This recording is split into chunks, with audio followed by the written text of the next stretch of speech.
Sir வணக்கம் sir. வணக்கங்க. இந்த சமூகத்தில் நடந்த பல புரட்சிகரமான விஷயங்களுக்கும் பல மாற்றங்களுக்கும் ஒரு முக்கியமான காரணம் பார்த்தீங்கன்னா இந்த நாட்டுப்புற கலை, மேடை நாடகம் இதெல்லாம் தான் சார் முக்கியமானதாக இருந்திருக்கும் இல்லையா சார்? பட் அதே மாதிரி பார்த்தீங்கன்னா இந்த இந்த கலை அப்படின்னாலே ஷேக்ஸ்பியர் ரொம்ப நாடக மேடையில் ஒரு ஷேக்ஸ்பியர் வந்து ரொம்ப ஒரு காலங்காலமாக இருக்கக்கூடிய ஒரு ஆளுமை இல்லையா சார்? அவரோட ஷேக்ஸ்பியரோட வரலாற்றுல உங்களுக்கு எது சார் ரொம்ப முக்கியமானது பிடிச்சது? இல்லை, ஷேக்ஸ்பியரே முக்கியமானவர் தான். அன்னைக்கு அவரை வந்து ஏற்றுக்கல. அவர் சொன்ன கருத்தையெல்லாம் ஷேக்ஸ்பியர் சொன்னதெல்லாம் இடகுடமெல்லாம் பேசினாங்க. அவர் தான் சொன்னார், marriage is life long process சொன்னார். கல்யாணம் என்பது கால ஒரு ஏற்ற உபச்சாரம்னாரு. அன்னைக்கு ஏற்றுக்கல, இன்னைக்கு அந்த கருத்தை எல்லாம் தூக்கிட்டு பேச ஆரம்பிச்சிட்டாங்க. காலங்கள் தானே. கலீலியோவுக்கு என்ன மரியாதை கிடைச்சிது, நியூட்டனுக்கு என்ன மரியாதை கிடைச்சிது, சாக்ரட்டிஸுக்கு என்ன மரியாதை கிடைச்சிது. இருந்தப்போ ஒன்றும் கிடைக்கல, இல்லாதப்போ அவங்கள பற்றி புகழாக பாடுறோம். ஷேக்ஸ்பியரோட கதைகள் வந்து மேக்பத், நான் என்ன பிளான் பண்ணியிருக்கேன்னா சில சிறுகதைகள் எடுத்து பேசலான்னு எனக்கு ஒரு ஆசை. அந்த மேக்பத் ஸ்டோரி வந்து நம்பிக்கை துரோகத்துக்கான கதை. இன்னைக்கு உலகத்துக்கு இந்த கதை ஃபிக்ஸ் ஆகும். இன்னைக்கு யாக்க திருமணிங்கன்னா அவங்க நம்பிக்கை துரோகம் மட்டும் தயாராக இருக்காங்க. ஒரு நொடி கூட வாங்கின காசு யாரும் கொடுக்குறது கிடையாது. நம்பி வந்து அவளை கழுத்து இருக்கிறது, அடைக்கலம் தேடி வந்த பெண்களை ரேப் பண்ணுறது, அந்த லெவலுக்கு இவங்க வந்து தயாராகிட்டானுங்க. அடைக்கலம் தருவதாக சொல்லி அழிச்சிட்டு போய் ரேப் பண்ணுறான். அதுக்கு தான் இந்த மேக்பத் கதை இன்றைய காலகட்டத்தில் நடந்தது. இப்போ பொள்ளாச்சி சம்பவமாக இருக்கட்டும், அண்ணா யூனிவர்சிட்டி சம்பவம், இப்போ மீனம்பாக்கம், அந்த கோயம்புத்தூர் ஏர்போர்ட்டு, நம்பி போகிற இடத்துல நடக்கிற பிரச்சனைகள், அதுக்கு தான் இந்த கதை. நம்பிக்கை துரோகம் வாழ்க்கையில் யாரும் செஞ்சிடக்கூடாது. செய்திருந்தாலும் அதை மறந்து இனிமேல் நம்பிக்கை துரோகம் செஞ்சிடக்கூடாதுங்கிறது இந்த கதை கண்டிப்பாக உங்களுக்கு உதவியாக இருக்கும். மேக்பத் இருக்கா, மனைவி இருக்கா. அந்த மனைவி பேரை கூட அவர் எழுதலை, லேடி மேக்பத் தான் சொல்கிறாரு. மேக்பத் ஒரு நாட்டு மன்னனுடைய தளபதி, அதாவது அடுத்த கட்ட லெவலில் இருக்கிற ப்ரொஃபஷனில் இருக்கிறவன். மன்னன் அவர் வீட்டுக்கு விருந்தாளியாக வருவது வழக்கம்.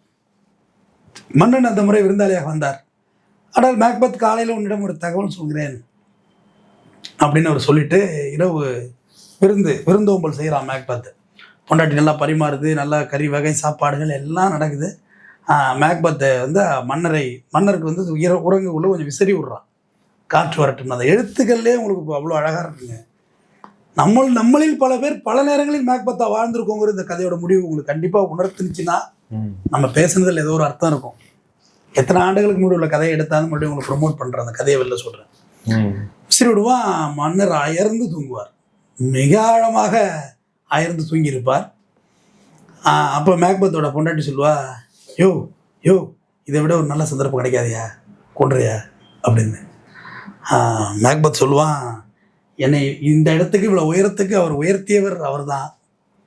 அவர் எனக்கு கொல்ல மனம் இல்லையே, நீ கொன்று, நீ தான் கொன்ற அப்படிம்பாங்க. அவர் சொல்லுவாள் மேக்பத்து, லேடி மேக்பத்து, அவர் தூங்கக்குள்ளே பார்க்கக்குள்ளே என் தந்தையை போன்று உள்ளார், என்னால் அவரை கொல்ல முடியாது, நீயே கொன்று அப்படிம்பாங்க. ஆக்சுவலாக அந்த கொலை செய்கிறதுக்கு எதுக்காக வேண்டி டிஸ்கஸ் பண்ணுறாங்கங்கிறது தெரிஞ்சேங்க. மன்னர் பொறுப்பு மேக்பத்து வர்றதுக்கு தான் இந்த பிளானை பண்ணுறாங்க.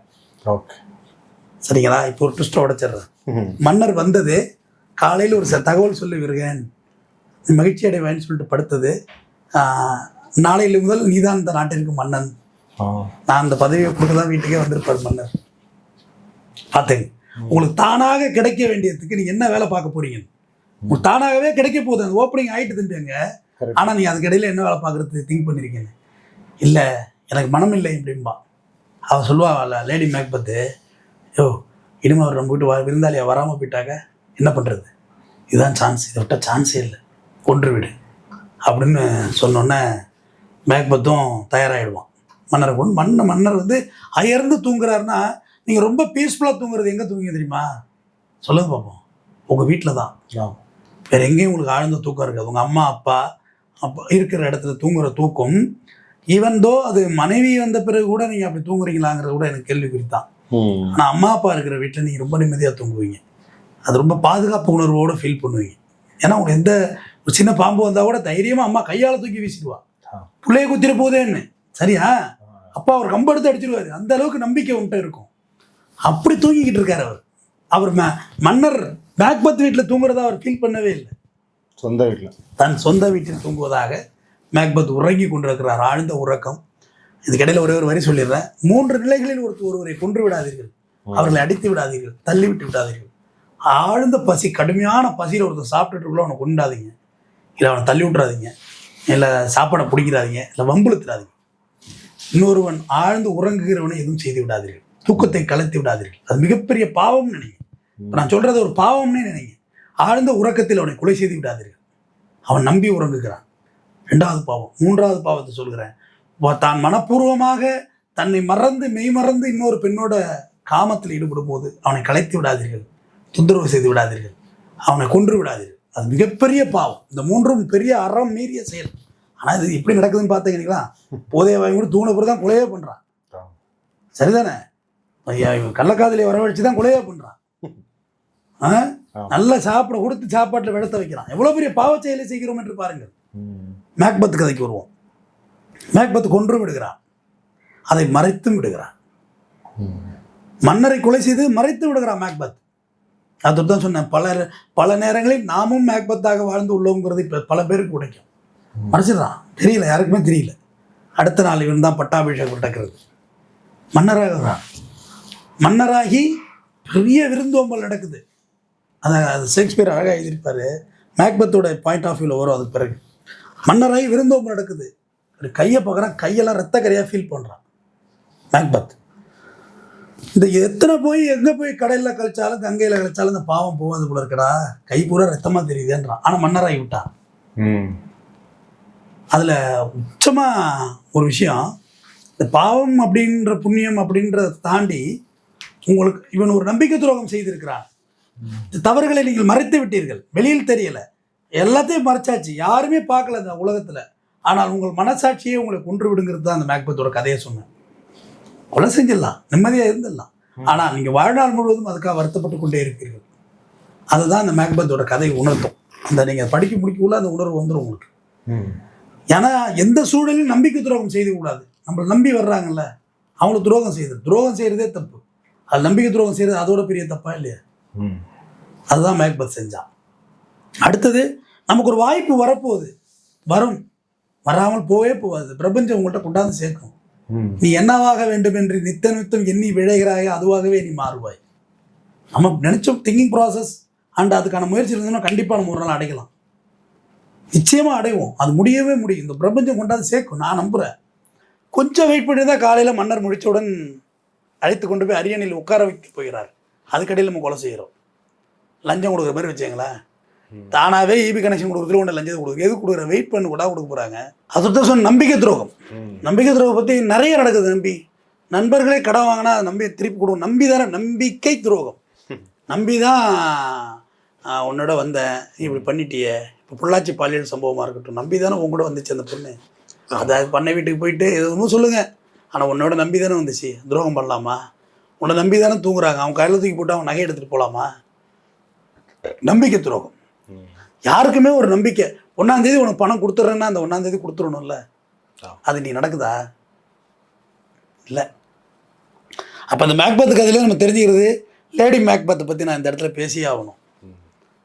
அவன் பொண்டாட்டி என்ன சொல்லியிருக்கணும், அயோக்கியா, நீ மன்னனே கொல்றியா, அப்போ என்னைய நீ கொல்ல மாட்டானே, உனக்கு இந்த புத்தி வரலாமா? அவன் உன்னை எப்படி வச்சிருக்கான்? நம்ம வீட்டு விருந்தாளி, முதல் விருந்தாளியை கொன்ற பாவம். உங்கள் வீட்டு விருந்தாளியை வந்தவர்கள், உங்களுக்கு உணவு இல்லை என்றாலும் விருந்தாளிக்கு உணவளியுங்கள். தமிழ் மரபு இலக்கியம், என்னோட நூல் மறை திருக்குறள் அதான் சொல்லுது. விருந்தோம்பியில் வாழ்வதெல்லாம் விருந்தோம்பி வேளாண்மை செய்தற் பொருட்டு. வேளாண்மை பற்றி சொல்கிறவர்கள் ஒன்று, இருந்தோம்பியில் வாழ்வதெல்லாம் இல்வாழ்க்கையை பற்றி சொல்கிறான். அரண் என்பது இல்வாழ்க்கையில் பிறன்பழிப்பு இல்லாது நின்றுக்கிறான். அடுத்தவன் பழிக்கிற மாதிரி கூடாதாண்டா இல்வாழ்க்கைன்னு சொல்கிறான். அதை பற்றி பேசினா அது ஒரு டாபிக் வேணும்னு வச்சுங்க. இப்போ ஒரு பாயிண்ட் சார், இப்போ நீங்கள் சொன்னீங்க இந்த விருந்தோம்பல் வந்தவரை கொலை செய்யறது குற்றம். நம்ம தமிழர் மரபுலேயே பார்த்தீங்கன்னா போர்க்களத்திலே என்னென்னலாம் இருக்காங்க. 6 மணிக்கு மேலே கொலை செய்யக்கூடாது, குழந்தைகள் கொலை செய்யக்கூடாது, ஆயுதம் இல்லாமல் விட்டுறணும்.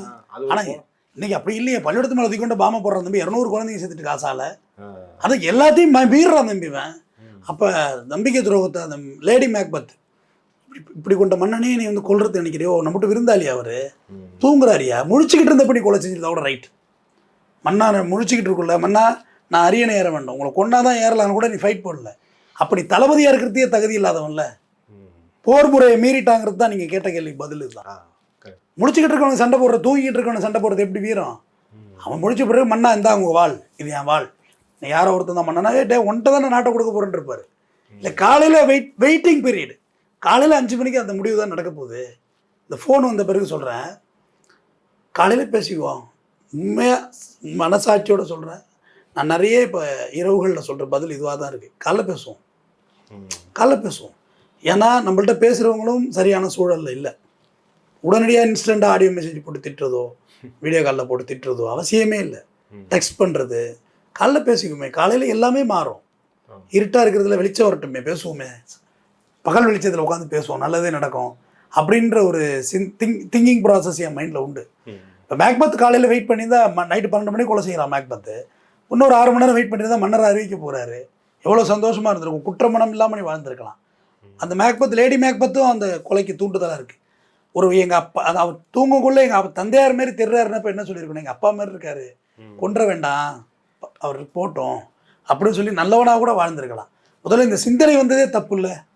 ஒருத்தர் நிறைய பணத்தோடு வந்து உங்கள்கிட்ட வர்றான்னா, இது பத்திரமா வச்சுக்கங்கன்னு உங்கள்கிட்ட கொடுத்துட்டு போகிறான்னா, பத்திரமா வச்சுக்கன்னு வந்து கேட்குறேன் தர்றேன்னு சொன்னாக்க, அதை பாதுகாக்க உரிமை மட்டும்தான் நான் வழங்கினேன் அவங்கள்ட்ட. நீ மீட்ரு போட்டுருவீங்க, ஆட்டையை போட்டுருவீங்கன்னா அவங்ககிட்டே சொல்லிடணும்ல, நான் அவ்வளோ நேர்மையானவெல்லாம் இல்லை, எப்போ வேணுமோ அந்த படத்தை ஆட்டை போட்டுருவோம், நீ வேற ஆள்கிட்ட கொண்ட நம்பிக்கையை தூங்குன்னு சொல்லியிருக்கலாம்ல. நம்ம வீட்டுக்கு விருந்தாளியாக வந்து அவனை எப்படி நீங்கள் இந்த மாதிரி பிளான் பண்ணுறது ரொம்ப தப்பு இல்லையா? அதை தான் அந்த மேக்பத்தோட கதைகள் உணர்த்தும். பல நேரங்களில் நாமும் மேக்பத்தாக வாழ்ந்திருக்கிறோம். இந்த கதை கண்டிப்பாக உங்களிடம் சிறு மாற்றத்தை ஏற்படுத்துமாயின் அதுவே பெரிய மகிழ்ச்சி. தொடர்ந்து பேசுவோம். நன்றி. நன்றி, வணக்கம்.